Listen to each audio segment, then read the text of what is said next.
Hello दोस्तों, नमस्कार।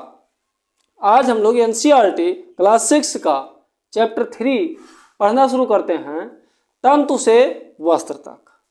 आपके जो दो दोस्त हैं पहली और बूझो, आज उनको स्कूल में विज्ञान प्रश्नोत्तरी में प्रथम पुरस्कार मिला है, कुछ रुपए मिले हैं, जिससे वह बाजार गए हैं अपने मम्मी और पापा के लिए कपड़े खरीदने के लिए। दुकान पर पहुंचने के बाद उनके मन में एक उलझन होती है, क्योंकि दुकानदार इतने ज़्यादा कपड़े उनके सामने फैलाने लगता है। आपने भी देखा होगा कि जब आप भी दुकान में जाओ तो देखो क्या करता है दुकानदार, इतने कपड़े फैला देता है कि आप भी उलझन में पड़ जाते हैं, इसमें से कौन सा पसंद करें। लेकिन उनकी उलझन कुछ दूसरी तरह से है। वह देखते हैं कुछ कपड़े थोड़ा सा डिफरेंट तरह के हैं, यानी विविधताएं हैं उसमें। दुकानदार उनको बताता है, बच्चे कपड़े दो तरह के होते हैं मुख्य रूप से। कैसे कैसे? एक प्राकृतिक और एक संश्लिष्ट यानी कृत्रिम। वह कपड़े जो प्राकृतिक यानी पौधों और जंतुओं से मिलकर बनते हैं, प्राकृतिक होते हैं। और जो कपड़े संश्लिष्ट यानी अन्य तंतुओं से मिलाकर बनाए जाते हैं, जो कि प्राकृतिक उनका स्रोत ना हो, वह क्या होता है कि कृत्रिम होते हैं। वह तो मोजे और शाल कंबल जो कुछ उनको लेना था वे लेकर के निकल गए। उसके बाद में वह कपड़े की विविधता पर ध्यान देने लगे कि कपड़े कितने प्रकार के होते हैं।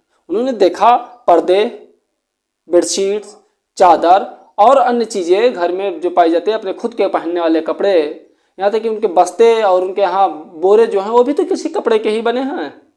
वह अब शुरू कर देते हैं ऐसे कपड़ों को जुटाना जो उनके आसपास में विभिन्न प्रकार से पाए जाते हैं विविधता के रूप में, और उस पर लेबल लगाते हैं, ये प्राकृतिक है, ये सूती है, ये टेरिलीन है, ये कैसा है। चलिए अब हम लोग थोड़ा सा और आगे बढ़ते हैं और देखते हैं कि कपड़े किस प्रकार के होते हैं और कैसे होते हैं। हम लोग पढ़ते हैं कपड़ों के प्रकार के बारे में, तो सबसे पहले जानते हैं इसमें तंतु जानने के लिए थोड़ा सा ये करते हैं हम कि एक कपड़ा लें और कपड़े को क्या करें कि उसका एक एक धागा बाहर निकालें। धागा बाहर निकाल लिए और धागा बाहर निकालने के बाद फिर आप क्या करें, उसको थोड़ा सा ऐंठें धागे को, और धागे को ऐंठने के बाद आप देखेंगे कि वो लड़ियों में खुल जाता है। ये एक बात हो गया। दूसरा क्या है, जब आप सुई में कभी धागा डालते हैं तब भी आप देखते हैं धागा फिर क्या हुआ, अलग अलग हो जाता है। कभी कभी जो धागे से भी ऐंठने पर लड़ी के रूप में अलग हो जाता है, वही तो तंतु है और वही तो रेशा है।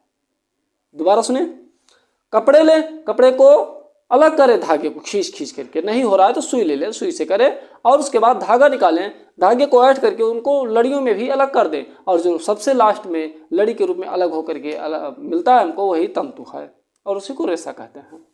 अब तंतु कैसे बनता है, इसके भी प्रकार हैं।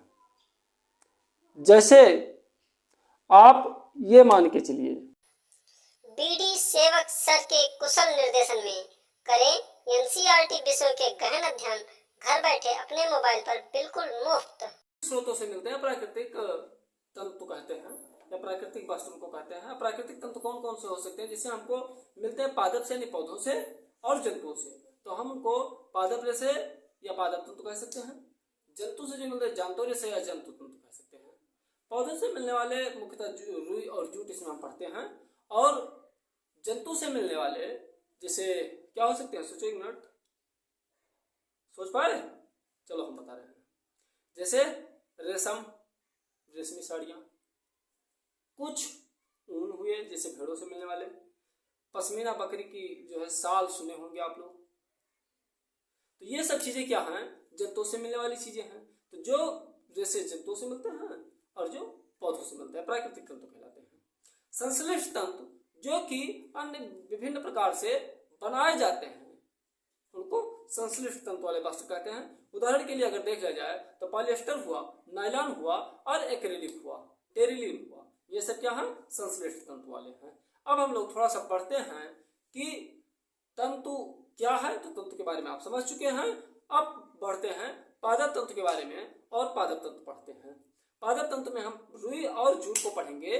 रुई मुख्यतः काली मृदा में, जो इधर गुजरात और इन सब एरिया के बच्चे हैं वो जानते हैं कि उष्ण जलवायु में ये मिलता है।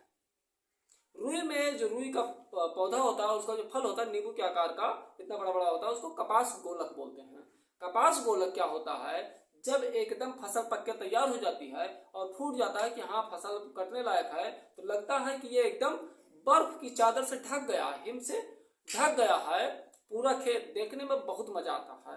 अब कपास गोलक हो गया, कपास गोलक में से रुई निकाल लिए, रुई निकालने के बाद कपास ओटना यानी कपास की ओटाई करते हैं। कैसा शब्द है, आप भी अजीब में है।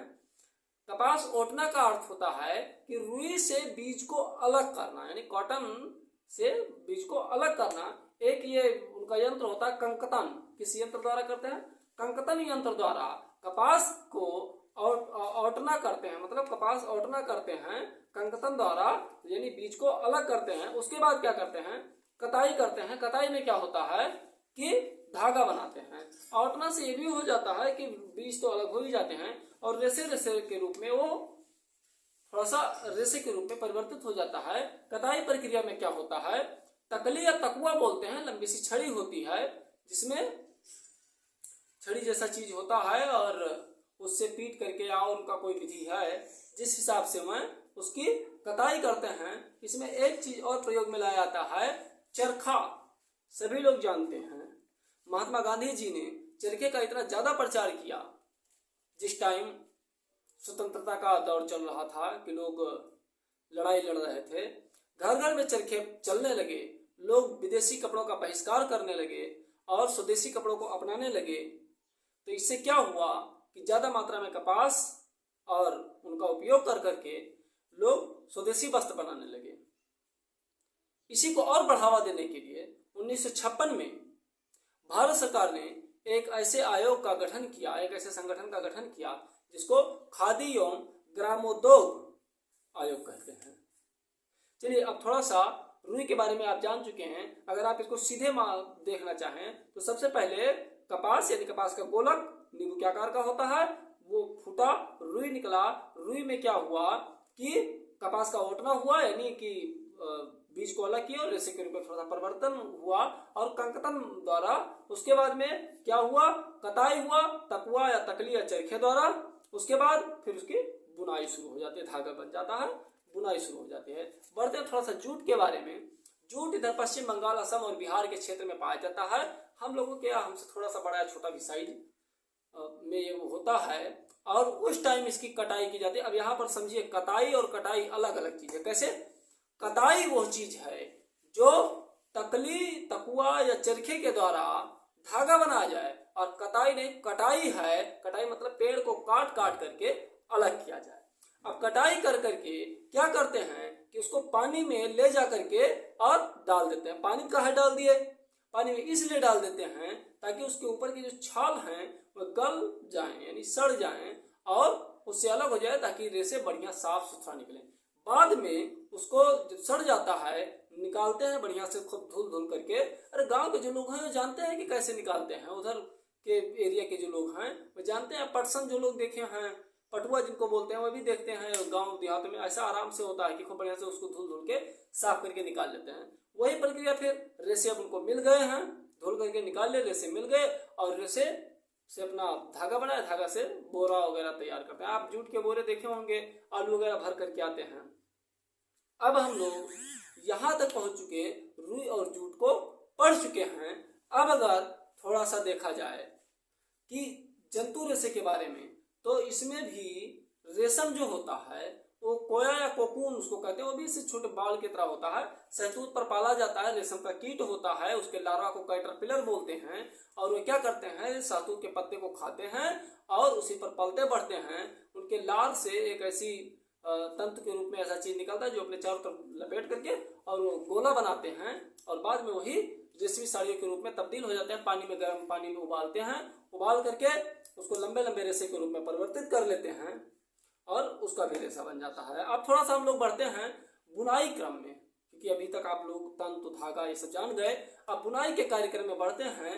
बुनाई भी दो प्रकार का होता है। कैसे, एक वीविंग बुनाई और एक निटिंग बुनाई। वीविंग बुनाई क्या है, जिसमें कि ऐसे चार धागे, मतलब ऐसे ऐसे कई धागे लगा दिए, उसके बाद इधर से कई धागे ऐसे ऐसे ऐसे ऐसे फंसाते चले गए। इसको वीविंग बुनाई कहते हैं। मतलब एक धागा इधर से ऐसे ऐसे ऐसे ऐसे से बुनता चला गया, एक इधर से ऐसे करते चले गए। आप भी चाहें तो इसे घर पर आजमा करके देख सकते हैं। कैसे, कागज की चौड़ी चौड़ी पट्टियां काटी, बहुत ज़्यादा चौड़ी नहीं, मतलब आपकी किताब में दिया है कितनी लंबाई होनी चाहिए, उस हिसाब से थोड़ी सी पतली पट्टी ऐसे बना करके लंबा लंबा कीजिए। उसके बाद में एक को ऐसे उठा के, फिर एक दबा को एक उठा के ऐसे ऐसे बुनाई करते हुए आगे बढ़ते जाइए। कई ऐसे बुन गए और उसके बाद में एक को उठा दिया तो एक को फिर दोबारा दबाने का प्रयास कीजिए, इसी तरह बुन करके तैयार कीजिए। लेकिन आप तो इसको बहुत आसानी से बुन सकते हैं क्योंकि ये कागज है और ज़्यादा मात्रा में बहुत जल्दी हो जाएगा। लेकिन जहाँ कपड़े की बात आती है, धागे की, धागे में क्या होता है, इतना महीन महीन धागा अगर कोई आपसे कहे बुनने को तो आप बताओ कितना देर में बुनोगे। बेचारे जो इसको बुनने वाले हैं वो हथकरघे का इस्तेमाल करते थे और अब तो विद्युत चलित आ गए हैं मशीन और उनसे इसका उपयोग करते हैं। वीविंग में आप समझ गए कि एक धागे को दूसरे धागे में से फंसा फंसा करके बुनाई होती है। निटिंग बुनाई क्या है, आपने कभी अपने मोजे को देखा होगा कि एक धागा निकाल लो तो बस उसका काम खत्म है। और स्वेटर को देखे होंगे कि एक धागा निकाल लिया तो पूरा स्वेटर खत्म हो गया। मतलब एक ही ऊन के गोले से, एक ही धागे से फंसा फंसा करके आपस में जिस प्रकार की जो बुनाई की जाती है उसको निटिंग बुनाई कहते हैं। बुनाई भी समझ में आया। एक बार फिर से बहुत कायदे से हम लोग देखते हैं कि तंतु, तंतु से धागा और धागा से बुनाई, बुनाई के बाद वस्त्र। ठीक, अब उसके बाद में हम लोग थोड़ा सा देखते हैं वस्त्र सामग्री का इतिहास कि भाई जब ये सब चीजें नहीं थी, इतने बढ़िया ये सब कार्यक्रम नहीं था, इतने फैशनेबल हम लोग नहीं हो पाए थे, तब उस टाइम क्या था। शुरुआत में जब लोगों ने बसना शुरू किया, सबसे पहले तो लोग जानते ही हो कि हमारे पूर्वज थे वो छालों और पेड़ के पत्तों इन्हीं सबसे अपना ढकते थे शरीर। धीरे धीरे वह भी जब समझदार हुए तो वह भी फैशन अपनाने लगे। कैसा फैशन जानते हो उनका फैशन? मैं क्या किए, घास और इन्हीं सब चीज़ों से टोकरी की तरह बुनना शुरू किए। जब उनको समझ में आया कि हाँ ऐसा टोकरी बुन सकते हैं तो उन्होंने सोचा कि चलो इन्हीं सब चीज़ों से अपने लिए कपड़े भी बुनते हैं। पेड़ों की लताएं लिए, जानवरों के बाल लिए, कई तरह के रुई जो जानवरों से मिलते थे, रुई मतलब ऊन मिलते थे, उनको आपस में ऐड करके और धागा के रूप में बनाए और उनका बना करके और कपड़ा बनाना तैयार किए।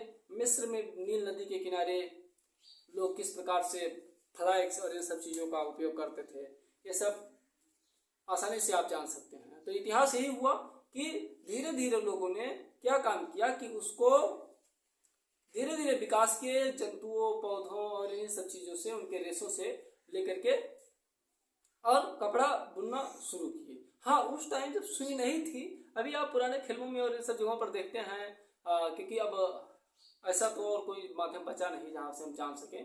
पुराने फिल्मों में या पुराने फोटोज में हम देखते हैं या लोगों से सुनते हैं तो क्या होता है, ज़्यादातर लोग लुंगी और ऐसे खुले वस्त्र पहनना ज़्यादा पसंद करते हैं। अभी महात्मा लोगों को देखते हैं तो खुले वस्त्र पहनना ज़्यादा उनको अच्छा लगता है और वो पहनते भी हैं। कारण क्या है, उस टाइम में सुई तब नहीं था कि इतने फैशनेबल कपड़े बना के तैयार कर दें जिससे आसानी से पहन सके। तो लोग साफा बांधते थे, लुंगी पहनते थे, धोती पहनते थे, खुले वस्त्र ज़्यादा पाए जाते थे।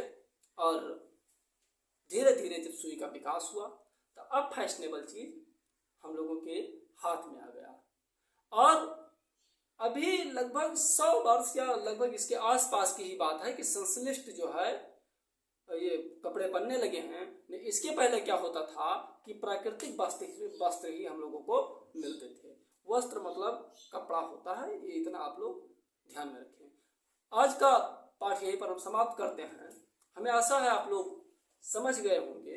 अगर आपको लगता है कि हाँ सर जी बढ़िया पढ़ा रहे हैं, वीडियो अच्छा लग रहा है तो हाँ लिख के भेजें। अगर लगता है नहीं सर जी भी सुधार की जरूरत है तो हमको कमेंट में अवश्य बताएं। मिलते हैं अगले वीडियो में, तब तक के लिए नमस्कार।